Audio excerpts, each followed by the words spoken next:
You've got a great sounding guitar part. You've worked out all the little timing problems that you had. It sounds amazing. So you put up an SM57 right on the edge of the speaker cone like all the YouTube videos say to do. You get your gain staging perfect on the interface. You hit recording, you play this thing in. There's no way this is going to sound just like another demo. This is going to be the first track on your new record, so it has to sound amazing. You play the part in, you hit playback. First off, you can barely hear the thing. So you crank up the level on the fader. Now you're almost clipping.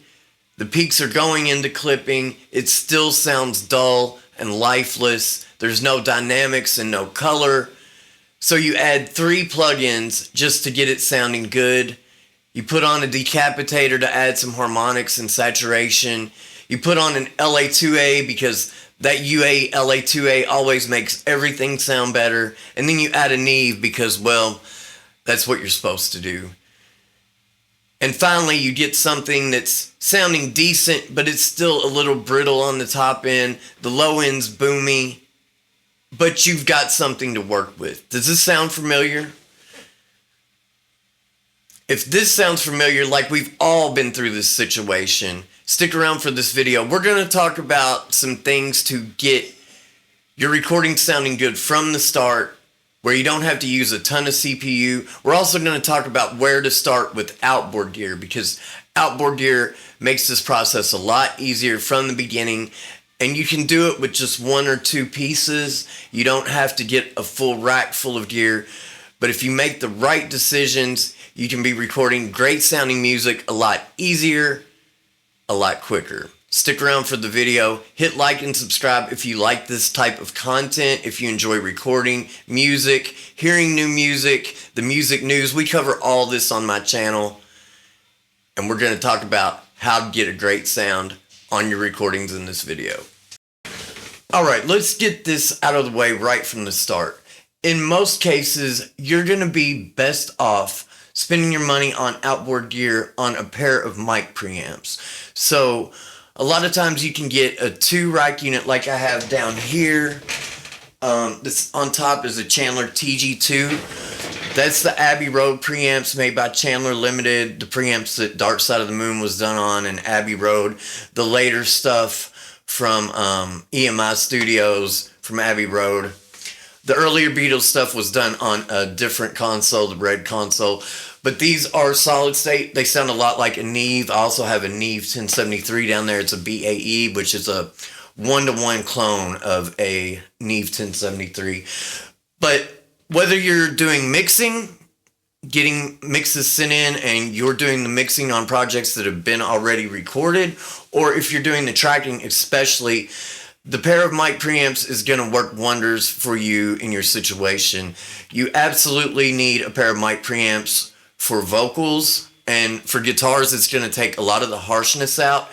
If you're doing electronic music, you might think about getting a stereo compressor instead, because a lot of electronic sounds already have that saturation and color built in, but you will still get a lot of added sound from these pair of mic preamps if you put them on your tuba. So you're going to get harmonics. You're going to get a more open sounding mix with more dynamics. Every time I record a new song and send it out to the streaming services where everybody can hear it, and I want it to be as competitive as any other music, the song that comes before and the song that comes after on big major label releases, 9 times out of 10, I always like the mix that just goes through that pair of Chandler TG2s better than the purely in the box mix. And that's the only thing I do out of the box on the mix aside from tracking.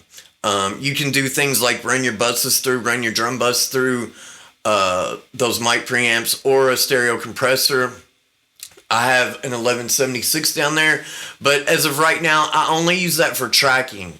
It's good to try it on other things in the mix, but a lot of the sounds that you're getting after you've already tracked them in, the plugins will do great for those, especially if you're limited on your gear. But I want to play for you my newest song from the guitar solo through the outro, so you can hear every microphone on this mix went through either the Chandler TG2s or the Neve 1073, and then I sent the full mix back out through the TG2s, and it really makes it sound huge and open. I don't have an A-B comparison because since everything was tracked through the mic preamps anyway, you're not going to hear as much of a difference, but there's still a big difference when you're mixing in the box versus just going out on the mix, even if you do track through. I chose the hybrid in this instance, and on every song except one, and I have 12 songs out, 11 of them I've liked the hybrid mix better. There's really no way to explain how much you get just from running your mix out through a pair of preamps. But let's listen to that. This song is called Don't Be Precious. I'm going to start it on the guitar solo and then play through the outro of the song, the final chorus, and we'll listen to what tracking through outboard gear sounds like and then running the mix through outboard gear. Here we go.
So you can hear there, that mix sounds great. It sounds open.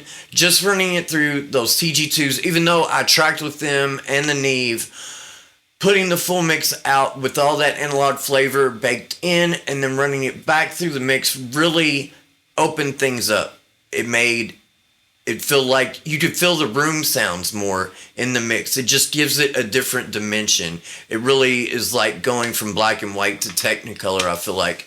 Just running through some transformers, coming out of the box. You can do the same thing in a lot of ways with guitar pedals. So if you're thinking about adding outboard gear but not sure what you want to do yet, take my advice and go with the preamps, but start off using guitar pedals and do some mixing through guitar pedals instead of using your Echo Boy for your delays on your delay sends or on the track itself.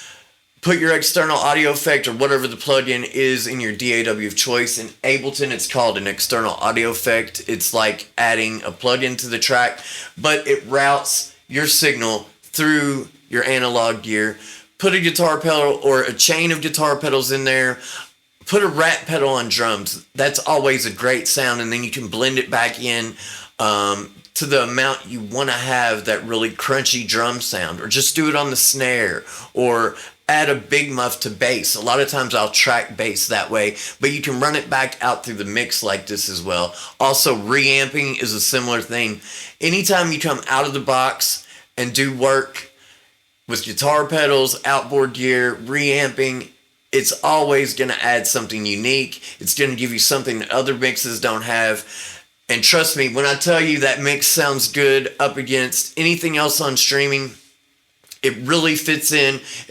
I get my LUFS right, so the song before and the song after my song aren't hitting harder than my song. They're not louder, because your ears automatically perceive loudness. If something's louder, your brain thinks it sounds better. So you want to be competitive. It's essential if you're going to be making records. Now I want to talk to you about some of the things that you can do when you're beginning tracking, still in the box, not using any analog hardware, or if you do have some mic preamps or compressors to track through. These are still things that are important that you need to be aware of and need to be doing. to make it where you don't have as much work to do to just get a good sound going, so you can start tracking, keep a good workflow going, and you don't have to spend too much time fiddling with things to make them sound good if you follow these few little things I do. Number one being a template. So we're going to work off this template, and I'm going to show you some things to have in the front of your mind when you're tracking to make things quicker, sound more polished at the same time. Now I've got a session pulled up. It's been a crazy day. I'm in Louisville, Kentucky, not too far from Nashville if you watch all those Nashville YouTube channels. We rock and roll here in Louisville, but there was a plane crash today at UPS, a cargo plane. Presumably 3 people have died, maybe more, because it looks like they might have crashed into some buildings. It's still early, but we want to just say that we're praying for all the people involved and the families with this crash. But I have my session pulled up that I'm working on right now, a new song. I just released that song you heard earlier, just released it last week, but we've already got the main guitars and bass on a new song.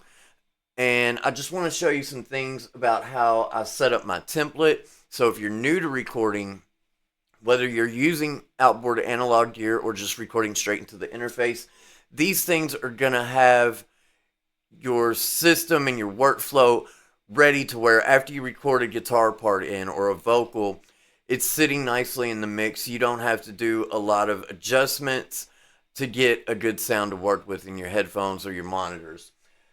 The first thing I want to talk about after getting those levels set at -18 for the headroom so you're not clipping digitally is to set up buses.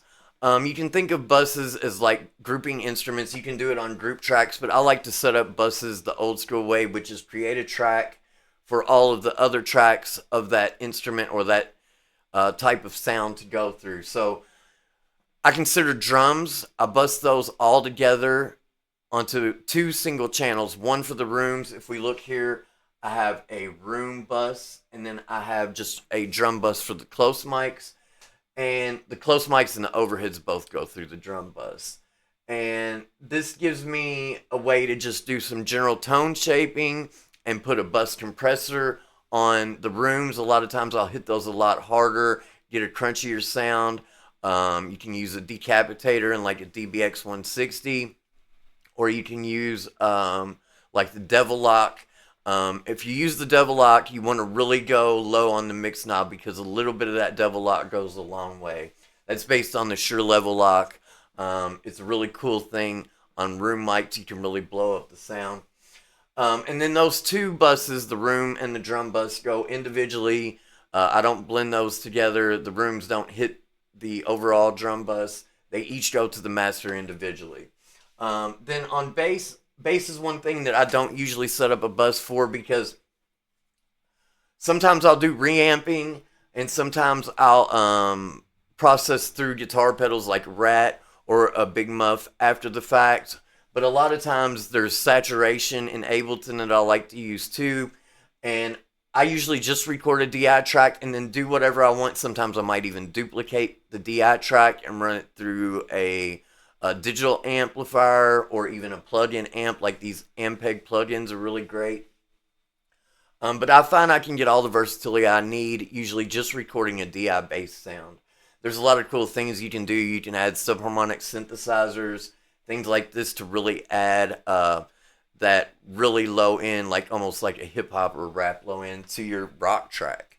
But when we get down here to the guitar bus, the lead guitars I send to a different bus, or if there's just one lead guitar, many times I'll have some like lead fills throughout the song and then a guitar solo. I'll usually bus both of those to like a lead guitar bus, but all the rhythm guitars go to a separate bus. That's my main guitar bus. And then if there's just one lead guitar, I'll usually keep that on its own without busing.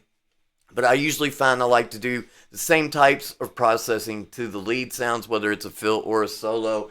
And then I like to, even like on this song, I have one side going through the dual rectifier of this stereo image guitar, and then the other side going into the twin. But the dual rectifier is really gained up, And the twin sound is really gained up, but in a different way with the fuzz pedals. So they're quite different sounds, but I'm still sending them to the guitar bus where I can add saturation, compression. A lot of people will tell you don't need to compress high gain guitars. Guitars with a lot of crunchy stuff going on, a lot of distortion.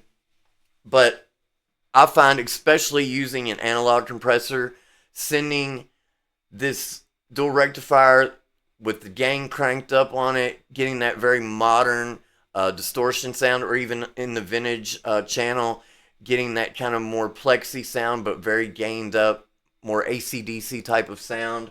Those sound great going into a hardware compressor. I like it better going into a hardware compressor than a plug-in compressor. Guitar amps going through an 1176 is just great. A lot of people like to use the LA3A on them. But something you need to keep in mind when you're doing all of this bussing and just processing your tracks in general is to use distortion and use compression and limiting. I really like to use distortion more to get my level up and to get a different tonal quality to the sound. Because very quickly, if you're just boosting level, either in a plugin like a Neve, let me show you. Like there's a Lindell 80 series Neve, and you can get your level up and still keep your track at -18 by either boosting the input or the output. And you can keep it at unity if you boost the input just to get that distortion, which is a great thing to do. You just hit this unity button.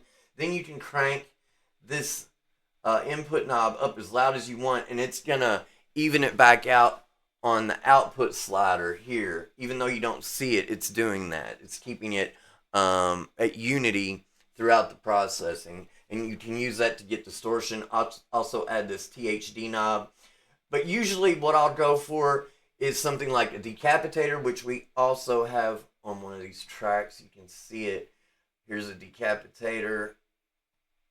I'm sure you know about Decapitator if you do music processing and mixing. It's a great way to get distortion. I'm usually never all the way up on this mix knob. I usually find a preset that's kind of cool. Then I'll roll that mix knob back and see what I can do with it. And this is a good way if you set up your template with a Decapitator or some type of distortion on. There's a lot of great distortion plugins. There's an Analog Design black box, which I actually keep on my master bus. It looks like this. This is also by Plugin Alliance. There's one called Saturn by the people that make Pro Q4. Those type of plugins, those pro plugins, Fab Filter. That's what I was going for. And they make the Saturn. That's a cool saturation. This is the black box. It's really cool. This is based on an analog hardware unit. And I really like this thing on the overall mix. Just blend it in very, I'll keep the output at 50% or less. And then I usually back way off on this saturation knob. No more than 9 or 10 o'clock usually on that saturation knob. And these things where you add the saturation in is really going to get your level up and get this thing where you can hear it in your headphones. And we were talking earlier about, recording in a great guitar track and not even being able to hear it, or once you do get it up to level, it's starting to clip. And especially when you have multiple instruments already recorded in and you're trying to bring in something new like drums, distortion is a great way to get that level up because you're going to run out of room on your fader and be clipping. Also with drums, another thing to think about is parallel compression. I always use parallel compression. Sometimes I use 2 parallel compressors. And the way I do that is to set up an aux in. You can see there's already one in my template, and I haven't even begun recording drums on this song yet. But I have a parallel compression track down here. Let me pull it up so you can see. And it's got a Decapitator, a Pultec, and a DBX 160. And I only have the Decapitator and the DBX active in my template. But a lot of times I'll put that Pultec in there too. I usually will go with the preset on a Decapitator. Sometimes I don't even use the Decapitator. I'll just use the DBX 160.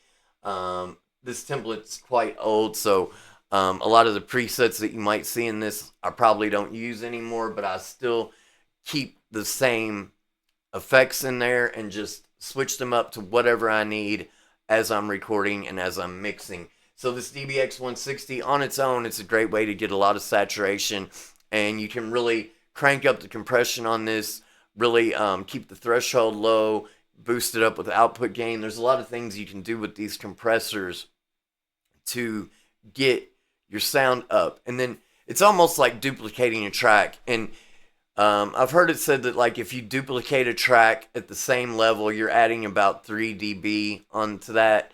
I would think that it varies wildly with how much level you're sending to that duplicated track. Even if they're the same, it seems like it would be more than 3 dB if you're hitting it minus 15 instead of minus 18. But that's just a rule I've heard. So anytime you duplicate a track, you're adding dB to that. And if you're running things in parallel on aux sends, it's kind of like duplicating a percentage in. And, you know, a lot of times these duplicated, or not duplicated, but these parallel compression tracks will be hitting harder than the actual drum bus for me. I'll have a saturation flavor that I really like, and I'll even be blending in. You know, it sounds louder. It won't actually always be hitting harder on the decibels, on the dB meter, but many times the sound of the parallel compression track will be more of the, you know, sound that cuts through than the actual drum bus sound. So there's a lot of things to think about when you're trying to set up a template. And the goal is to find things that work for you, save those things in. That way you're constantly updating and having mix ready things. So when you're playing and you're working quickly, like a lot of times I'll track a guitar, then I'll track in the Les Paul, then I'll jump over and track not the same part. I don't usually do doubles, but I'll do something complementary on the Telecaster, pan them left and right. Then I'll go over, grab the bass real quick, plug in DI to the 1176 and the Neve, and play a bass track in really quick. And to have this work in your headphones so you can hear what you're doing in the mix, you really need to have some things laid out in your template that work for you. So experiment, keep your levels set at minus 18. On drums, I go more than that, but it always varies on drums after I record it in. So a lot of times I'll have most of the drum tracks set at minus 12. I keep the kick usually at 0, but then that'll always go down some. On the kick, I like an API channel from UA. That's great. I boost a lot of, I boost 50 and I boost like 7K to get a little bit of that clickiness, but not too much. Just some top end to the kick drum. And it works, you know, you find things that work for you. Just experiment, but do work off a template. People think that if they set up a template that this means they're going to get stuck in a workflow and stuck to a certain type of sound, but that couldn't be farther from the truth. This is just to get a baseline so you can work quickly and make music that flows and you're in a flow state in your studio. If you're thinking about outboard gear, I can't stress enough to go with mic preamps because it really did so much for me in getting my songs to sound like records. Just by adding mic preamps, tracking through them, and then using them one more time on the mix bus as I'm going out. So, if you dig this video, hit that subscribe button, leave me a comment, tell me how you like to work in your studio. I'll be back again with another one of these, and we've started doing a lot of live streams. You can catch me on the live streams, usually on Wednesday and Friday night. I usually do 3 a week, 2 to 3 a week. So if you subscribe to the channel, you'll get the notification for those. We're building a community here. We do a lot of music work.